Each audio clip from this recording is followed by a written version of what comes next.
저는 조금 전에 장관님과 이배용 위원장님 답변하시는 걸 보면서 굉장히 한가롭다는 생각을 지울 수가 없습니다.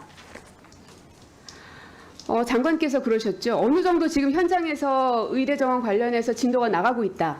그렇습니까? 교수 채용 다 됐어요? 그리고 의료시설 관련해서 다 준비됐습니까? 그게 안 됐다는 게 눈에 훤히 보이는데 어떻게 어느 정도 진도가 나갔다는 말을 합니까? 뿐만 아니라 꼭 좀 돌아와 달라고 의사들을 향해서 호소하고 있다. 지금 장관님께서 하셔야 될 일은 그 사람들에게 호소할 게 아니라 대통령과 그리고 이 의대 정원을 늘리려고 하는 정부 관계자들에게 호소하시면서 의대가 준비될 때까지 기다려달라고 호소를 하셔야 되는 겁니다. 도대체 본인의 위치와 직위가 무엇인지를 망각하고 계시는 답변인 것 같아서 굉장히 실망스럽고, 이용배 위원장님도 마찬가지입니다.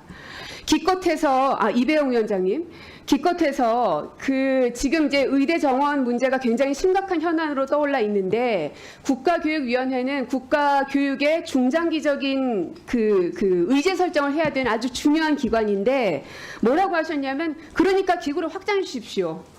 그게 지금 여기서 할 말입니까? 그리고 현안이 많아서 지금 여러 가지 다른 것들 보느라 많으신가 본데, 지금 국민들 당장에 힘든 거는 바로 이 의대 정원 문제입니다. 그러면 여기에 대해서 최소한 다 하지 못해서 지금 저희도 답답합니다 라는 말 정도는 나와야지, 그게 아니라 기구를 확장해달라는 그런 이야기를 어떻게 저희한테 합니까? 제가 답변 드려도 될까요? 아니요, 답변 듣고 싶지 않습니다. 아까 진선미 의원님께서 말씀하셨던 자료 꼭 제출 다 해주시고 저희 방에도 똑같이 제출해 주실 걸 요청드립니다. AI 디지털 교과서에 대해서 좀 여쭤보려고 하는데, 네. 앞서 워낙 많은 분들이 물어보긴 하셨는데 공통된 장관님의 답변은 그겁니다. 홍보가 문제다. 학부모들의 오해가 많고 잘 몰라서 그렇지 설명을 잘하면 아마 이해해 주실 거다. 그럼 저희가 지금 잘 몰라서 그런 겁니까? 워낙 이제 새롭게 하는 그 변화입니다. 그래서 이제 그렇죠. 새롭게 하는 내용을 변화죠. 잘 전달하는 것이 중요하고요. 그렇지만 홍보만 잘한다고 되는 건 아니고 정책도 훨씬 더 또 현장과 소통하면서 잘 진행하는 것이 중요하다고 생각합니다. 제가 아주 간단하게 물어볼게요. 그러면 이 AI 디지털 교과서라는 걸 서책형 종이 교과서를 교체하는 겁니까? 대체하는 겁니까? 완전히? 병행하는 겁니다. 앞으로도 계속 쭉 그런 겁니까? 교사들이 2025년부터 시행을 하고 그리고 한 2, 3년 후에는 전면 실시한다고 저한테는 보고가 왔는데요. 3년 정도까지는 그냥 병행하는 걸로 하고요. 그 이후에는 또 그 이후에 가서 그때 결정하는 것으로 그렇게 지금 저희도 생각하고 있습니다. 아니, 엄청난 예산을 다 쏟아붓고 나서 그때 가서 결정하시겠다? 이제 AI 디지털 교과서가 계속 말씀드리지만 교사들의 수업 변화에 가장 중요한 수단이 될 수 있도록 이제 저희들이 활용하는 것이고요. 수단입니다. 그래서 교사분들이 이제 정말 이걸 활용해서 수업의 변화가 일어나고 학생들의 만족도가 이제 높아지면 또 그에 따라서 또 AI 교과서의 활용도도 훨씬 더 높아질 것이고요. 그렇게 되면 이제 서책형과 AI 교과서를 병행하는 그런 부분에서도 결정을 할 수 있는 계기가 될 거라고 생각합니다. 네. 그러면 지금까지도 이미 지금 현재에도 학교에서는 디지털 스마트 기기를 이용한 교육이 이루어지고 있습니다. 알고 계시죠? 맞습니다. 네. 예. 그러면 장관님의 말씀에 따르면 장관님이 임기 내에, 즉 윤석열 정권이 있는 동안에는 서책형 교과서를 대체하는 건 아니다. 그냥 보조로 활용할 뿐이다. 이렇게 이해하면 됩니까? 병행하는 것입니다. 네. 보조로 활용하는 거라고 생각하면 됩니까? 교사들이 그 보조로 활용하는 것입니다. 그럼 서책형 교과서는 그대로 유지된다고 생각하면 되는 거죠? 네, 맞습니다. 그러면 3년 후에 그때 가서는 내가 장관이 아니니까 이렇게 무책임하시면 안 되니까. 네, 그렇죠. 그때는 안 될 가능성이 높은 거네요? 안 되다니 어떻게? 안 쓸 수도 있는 거잖아요. 일단 지금도 이미 보조로 쓰고 있거든요. 근데 그것을 더 기술 개발을 해서 조금 더 빈도를 높이 그리고 더 많은 컨텐츠를 넣어서 보조 교재 정도로 활용한다. 이렇게 이해해도 되는 거냐는 겁니다. 교과서로 활용하는 것입니다. 교과서로. 네. 아니, 지금 학부모님들은요. 네. 서책형 교과서를 이 디지털 교과서로 완전히 대체할 거라고 생각을 하시기 때문에 모두들 반대하시는 건데 네네네. 그거를 정확하게 해달라는 겁니다. 그러니까 병행해서 사용한다. 그러니까 예를 들어서 뭐 아이들에게 숙제를 내줄 때 뭐 서책형의 몇 페이지에 있는 걸 하라 이렇게 하는 게 더 편리하실 수가 있거든요. 교사 입장에서는. 그러면 그거는 서책형으로 하는 거고, 또 교사분들이 맞춤형으로 아이들에게 지도할 때는 AI 디지털 교과서가 또 훨씬 더 편리할 수가 있습니다. 그래서 또 장단점이 있을 수가 있기 때문에 병행한다는 것이고요. 이걸 뭐 한쪽을 폐지하느냐 하는 그런 결정보다는 일단은 병행하는 것으로 저희가 추진을 한다는 말씀을 드리겠습니다. 그러면 이 자료를 장관님은 잘 알고 계실 텐데 2011년에 만드셨던 자료죠? 네네. 알고 계시죠? 네네. 이 2011년에 만드셨던 스마트 교육 추진 전략 이 자료가 2023년에 이주호 장관님 오시면서 다시금 지금 되살아나는 겁니다. 2011년에도 역시 디지털 교과서 추진하셨죠? 네, 그건 이제 AI 디지털 교과서가 아니고 AI는 아니었지만 디지털 교과서 추진하셨는데 전면 무산됐습니다. 왜 그랬습니까? 무산된 건 아니고요. 그때 이제 시행하다가 다음 정부로 넘어가면서 시범을 한다거나 좀 다른 형태로 좀 바뀌었다고 알고 있습니다. 무산된 게 아니다. 무산된 게 아닙니까, 장관님? 그 뭐 무슨 말씀을 하시는지 제가 무산된 게 아니냐고 물었습니다. 그러니까 그때 추진을 했었고 아마 그 AI 디지털 교과서는 그대로 남아서 진행이 됐었으니까요.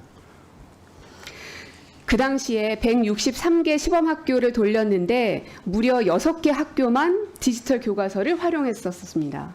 그래서 아무런 효과가 없고 실제로 현장에서도 적용되지 않는다 해서 다 무산됐습니다. 그거를 지금 다시 하겠다고 하니 도대체 왜 이렇게 장관께서 이 디지털 교과서에 혈안이 돼 있나, 현장에 있는 교사들은 물론 학부모들도 당황스러운 겁니다. 자, 그러면 이게 전면 교체가 아니라 그냥 병행하는 보완 수단 정도라고 말씀을 하셨으니 그럼 그거라도 제대로 돼 있는가 한번 봅시다. 세 가지입니다. 인프라 구축이 돼 있나, 효과성에 대한 분석은 돼 있나, 현장 의견 수렴 돼 있나, 세 가지를 봤는데요. 세 가지 다 안 돼 있습니다. 인프라부터 볼게요. 디바이스 지금 얼만큼 다 보급돼 있어요?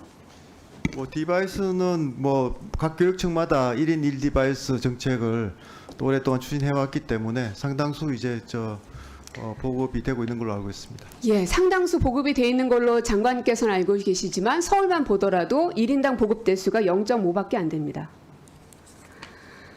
한참 못 미치죠.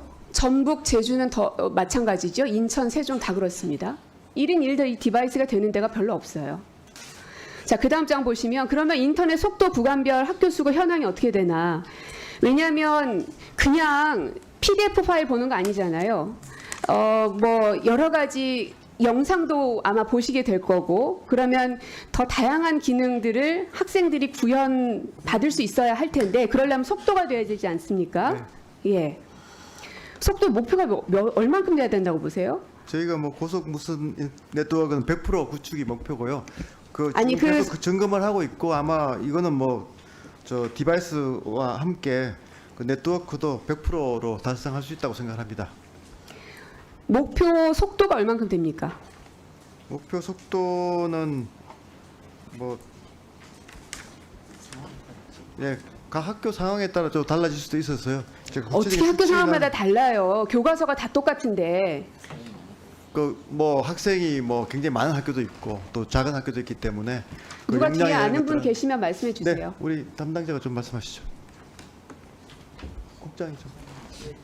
교육부 디지털 교육기획관 송근현입니다. 조금 전에 말씀드린 것처럼 그 디지털 네트워크망 부분들에 대해서는 대규모 학교이냐 소규모 학교이냐 즉 학생 수가 어느냐에 따라서 다른 부분들이 좀 있고요. 그 다음에 예컨대 수학, 영어 수업을 옆에 반에서 동시에 하느냐 아니면 순차적으로 하느냐에 따라서 접속자 숫자에 따라 다르기 때문에 사실 요구되는 기가바이트의 속도가 다른 부분들은 좀 있습니다. 근데 저희가 지금 예상하고 있는 건 지금 학교에는 스쿨렛이라 해서 1기가망이 거의 다 깔려 있는데 다만 이게 1기가가 그대로 나오는 건 아니고요. 간섭 현상이나 중첩 현상이 있어서 학교마다 아까 말씀드린 것처럼 500에서 300 이렇게 차이가 좀 있습니다. 근데 디지털 교과서가 구동이 되려면 사실은 그 목표치가 지금 의원님 말씀대로 일정 부분이 필요합니다. 근데 그 부분은 지금 현재 그 AI 디지털 교과서를 검인정 중에 있습니다. 저희가 그 신청된 부분들에 대해서 그 담겨 있는 용량이나 구동되어 있는 부분들이 예컨대 동영상을 얼마나 담았느냐, 사진이 얼마나 담겨 있느냐에 따라서 그 교과서가 차지하고 있는 용량과 구동의 속도가 좀 변화가 될 수가 있습니다. 그래서 그 부분들을 저희가 평균을 내서 하고 있는데 기본적으로 1기가 미만이면은 우리나라 목표로 봤을 때는 한 38%는 저희는 이제 충분하다고 보고 있고요. 1기가에서 2기가 사이가 좀 필요하다라고 보고는 있습니다. 그래서 그 부분들은 조금 전에 말씀드린 것처럼 학교 상황과 디지털 교과서가 최종 검인정 되었을 때 많이 목표치가 나올 수 있기 때문에 현재 9월까지는 각 학교 12,000개를 전수조사를 통해서 저희가 네트워크 망의 속도를 정측을 하고 있습니다. 다만 이걸 속도를 올리는 부분들에 대해서는 한 2주 정도의 내외에 단순 부품 교대로 가능한 학교가 상당수 있고요. 경우에 따라서는 10G라 그래서 별도로 깔아야 되는 거 있는데 이건 한 달 정도 소요되는 부분들이 있습니다. 그래서 저희들이 연말까지는 네트워크 부분들은 크게 무리 없이 진행을 할 수 있다라고 좀 말씀을 드릴 수 있고요. 부가에서 디바이스 부분들에 대해서는 현재는 초등학교 3학년 이상 디바이스 부분들에 대해서는 저희가 전체적으로 봤을 때 한 90% 정도는 구축이 되어 있다라고 지금 시도해서 갖고 있습니다. 저희가 코로나19를 거치면서 동영상 강의라든지 이런 부분들이 돼 있어서 디바이스는 돼 있는데 다만 이 디바이스도 소요 연한에 따라서 사실은 배터리 소요 용량 등에 따라서 어느 정도의 속도나 유지 시간들이 좀 다를 수가 있습니다. 그런데 이제 내년에 적용되는 것들은 저희가 초등 3, 4, 중학교 1학년, 고등학교 1학년 저희가 추정해 보면 한 177만 6천 명 정도 됩니다. 이 인원들한테 제공되는 디바이스 부분들에 대해서는 크게 무리 없이 고사양의 디바이스를 제공할 수 있을 것으로 생각을 가지고 있습니다. 그래서 디바이스 그 자체 부분과 네트워크망 부분들에 대해서는 저희가 디지털 교과서의 가장 근간을 이루는 부분들이기 때문에 유념해서 아무 문제가 없도록 최선을 다하도록 노력을 하겠습니다. 방금 말씀하신 디바이스나 인터넷 속도 관련한 자료는 그럼 다시 주십시오. 제가 있는 자료에는 디바이스는 서울 같은 경우는 한 사람의 0.5대밖에는 안 돼 있는 상황이고요. 이것도 초등학교 3학년 이상 학생의 경우에만 돼 있는 자료인데 그렇습니다. 제 자료가 잘못될 수도 있으니까 그건 나중에 보강해 주시면 되겠고요. 속도도 아까 말씀하셨죠. 1기가에서 2기가 정도 사이가 되면 좋겠다. 근데 제가 조사해 보니까요. 1기가 초과하는 초등학교 거의 0입니다. 거의 대부분의 학교들을 다 깔아야 된다는 얘기인데 지금 디지털 교과서를 내년부터 시행하신다면서요. 그러면 2주 만에 되고 2달이면 되니까 그거 어느 날 갑자기 딱 하면은 다 됩니까? 이게 장관님께서 발표하신 게 23년도 한 3, 4월 정도 되는 걸로 알고 있는데 2월이네요. 1년 동안 뭐 하셨습니까? 네, 죄송합니다. 제가 다시 답변 드려도 괜찮겠습니까? 아니요, 장관님께서. 네, 저희가 이제 걱정하시는 이제 인터넷망이나 또 디바이스 같은 경우에는 각 교육청하고 긴밀하게 협력을 하고 있습니다. 실제로 이제 언어교육청도 이 큰 방향에 대해서는 반대가 없으시고요. 지적하신 대로 이제 교육청마다 조금 들쭉날쭉한 이제 준비도의 차이는 있지만 최근 들어와서는 또 교육부가 거의 매달 지금 점검을 부감님들하고 하고 있습니다. 그래서 저희 그 인터넷 접속이나 또 그 디바이스 문제는 인프라 문제는 정말 차질 없도록 그렇게 잘 준비하도록 하겠습니다. 장관님이 아무리 좋은 네트워크와 디바이스를 주신다고 해도 네네. 수많은 부모님들은 찬성하기 어렵습니다. 왜냐? 기계처럼 움직이지 않는 아이를 키우려고 손에다 노력하고 있는 게 지금의 부모님들입니다. 그래서 어떻게 해서든지 디지털 기기에서 멀어지게 만들려고 있고 아까 우리 존경하는 정성 의원님도 말씀하셨지만 체육과 같이 몸으로 직접 체험하고 경험할 수 있는 걸 늘리게 하려고 지금 학교 현장에서는 그런 교육들을 더 많이 늘려가고 있습니다. 부모도 그렇게 키우고 있습니다. 그런데 어느 날 갑자기 디지털 교과서로 다 바꿔버리겠다. 맨날 예산 없다고 그렇게 호소를 하시면서 도대체 이 디지털 이 교과서에 들어가는 예산은 하늘에서 뚝 떨어진 돈인가? 그리고 장관님은 이미 아이들 다 키우셔서 상관없는지 모르겠지만 지금 한창 아이들 키우고 있는 부모 입장에서는 무섭습니다. 무책임한 행동으로 보이고요. 이게 그냥 단순히 뒤에 있는 이 부처 공무원들이나 장관님께서 지금 이렇게 잘 하고 있으니까 열심히 하겠습니다고 끝날 일이 아니라 저희 아이들의 이 앞으로의 모든 생명이 다 걸려 있는 문제이기 때문에 이렇게 열변을 토하면서 말씀드리는 겁니다. 네, 딱 짧게 한 말씀만 드리겠습니다. 디지털 교과서를 도입을 해서 오히려 아이들의 활동 수업, 또 프로젝트 수업, 토론 수업을 더 늘리려고 하는 겁니다. 그래서 저희들이 교실혁명이라고 이름을 붙이고, 사실은 교사들이 그런 활동 중심의 수업을 하려면 지식의 전달은 훨씬 더 효과적으로 그 기기를 활용하는 것이 더 낫다는 것이 판명됐기 때문에 AI 디지털 교과서가 들어왔을 때 수업의 변화는 바로 저 의원님께서 말씀하시는 더 그 인간적이고 활동적인 측면이 더 강화된다. 그 말씀을 꼭 드리고 싶습니다. 네. 지금 뭐 참고로 우리 고민정 의원님, 백승하 의원님, 저도 초등학교 아이를 키우기 때문에요. 네. 뭐 자기 자녀들 좋은 교육 시킨다는데 왜 이렇게 절규를 하시겠어요? 이게 아마 현장에서 아이를 키우는 어머님들, 아버지들, 학부모님들의 목소리이기도 하다는 말씀을 좀 저희가 그 잘 부분은 정말 알아주시는데. 꼭 새겨서 네네. 이번 그 디지털 교과서를 활용하면서 더욱더 인간적인 교육이 더 강화되도록 하겠습니다. 하여튼 목소리 자, 그러면 지금부터 잠시만 주목해 주시길 바라겠습니다. 제가 구독자분들을 위해서 깜짝 선물을 하나 준비했는데요. 제가 항상 여러분들께 뭐라고 말씀을 드렸나요? 뉴스만 평소에 잘 챙겨보셔도 돈이 된다. 돈을 벌 수 있다. 라고 말씀을 드렸는데요. 여기 보이시는 이스라엘과 하마스 전쟁 같은 뉴스를 보게 되면 여러분들은 어떤 생각이 드세요? 그냥 뉴스만 보고 끝내시는지, 아니면 이 뉴스를 어떻게 이용할 수 있는지, 이 부분을 고민하고 계시는지를 되물어보고 싶습니다. 그 이유가 뭐냐면, 제가 지난 11월에 여러분들께 뭐라고 말씀을 드렸죠? 지금은 로봇 사업에 관심을 가져야 한다. 뉴스만 보고 그냥 넘기지 마시고 투자 쪽으로 생각을 한번 해보셔야 한다라고 말씀을 드렸습니다. 그리고 나서 이런 썸네일이나 뉴스들을 통해서 많이 보셨을 텐데요. 이런 로봇 산업이 이슈가 됐을 때 부자들은 어떻게 생각할까요? 로봇 관련주는 뭐가 있는지, 어떤 종목이 가장 좋은지, 어디에 투자해야 돈이 몰리는지를 자연스럽게 생각한다고 제가 말씀을 드렸죠. 그 이유가 뭐냐 하면 부자들이 봤을 때는 이슈가 돈으로 이어지고 그 이슈가 나에게 돈을 벌어준다는 경험적 확신이 있기 때문에 부자들은 항상 이런 사회적 이슈를 관심 있게 챙겨본다. 이렇게 제가 말씀을 드렸는데요. 이번에도 마찬가지입니다. 제가 지난번에 시청자분들과 함께하는 주식으로 수익 내기 이벤트를 진행을 했었는데요. 당연히 100% 무료로 진행을 했고, 여기 보시면 아시겠지만 제가 지난번에도 저한테 로봇이라고 문자 남겨주셨던 모든 시청자분들께 이렇게 로봇 관련주 중에서 가장 급등할 확률이 높은 딱 한 종목, 많은 종목도 아니라 딱 두산 로보틱스 한 종목을 여러분들에게 추천드렸어요. 그러면서 여기 나와 있는 대로 정확히 얼마에 매수해야 하는지, 그리고 수익률이 어느 정도 나왔을 때 팔아야 하는지, 이런 부분들까지 여러분들에게 정확히 알려드렸었는데요. 이게 지금 실제로 어떻게 되었나요? 오른쪽을 보시면 아시겠지만 제가 11월 초에 문자로 이 두산 로보틱스를 소개해드리고 나서 실제로 한 달도 채 안 돼서 이렇게 주가가 3배 이상 급등이 나왔습니다. 그래서 당시에도 굉장히 많은 분들이 제가 드린 이 종목으로 수익을 내실 수가 있었을 텐데요.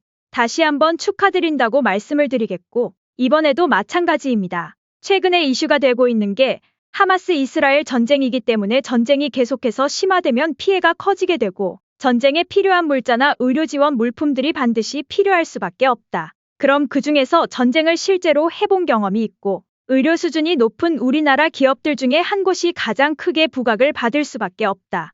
당연히 우리가 이쪽으로 생각해야 된다는 겁니다. 그렇기 때문에 제가 이번에도 뭘 보내드린다. 지난번과 똑같이 구독이라고 저에게 문자를 보내주시면 제가 물자 지원 관련주 중에 앞으로 대장주 역할을 하면서 주가가 가장 크게 급등할 한 종목을 구독자분들에게 문자로 종목명과 사고 파는 시점을 모두 알려드릴 거예요. 그래서 여러분들이 주식으로 돈 버는 연습을 한번 해보시라 이렇게 말씀을 드리고, 혹시라도 나는 주식을 하지 않는다 하시는 분들은 주변에 주식하시는 분들에게 추천을 해주셔도 되고, 아니면 연세가 있으셔서 투자가 어려우신 분들은 이 종목을 가지고 자녀분들에게 한번 사봐라. 이걸로 한번 수익을 내봐라. 이렇게 조언을 해주실 수도 있는 거겠죠. 그래서 지금 이 영상을 보시는 시청자분들 중에 나도 이번 종목이 좀 궁금하다 하시는 분들은 누구나 상관없이, 그리고 어느 시간대나 상관없이 부담 없이 이렇게 상단에 제 번호를 항상 남겨놓고 있습니다. 제 전화번호 010-9724-5948번호로 저에게 이런 식으로 지난번처럼 구독이라고만 문자 보내주시면 제가 이번에도 똑같이 무료 추천 급등주 문자를 보내드리겠습니다. 이해되시죠? 그래서 제 번호 010-9724-5948번호로 구독이라고 문자 보내주시면 여러분들이 직접 이슈를 통해서 돈 버는 연습을 해보실 수가 있는 거고, 제가 돈을 받는 것도 아니고 투자를 대신해 드리는 것도 아니니까 부담 없이 신청해 주시면 되는 겁니다. 그리고 수익이 나면 저는 다른 것은 바라지 않습니다. 제 채널에 구독, 좋아요 한 번씩만 눌러주시라. 이렇게 다시 한번 말씀을 드리겠습니다. 감사합니다.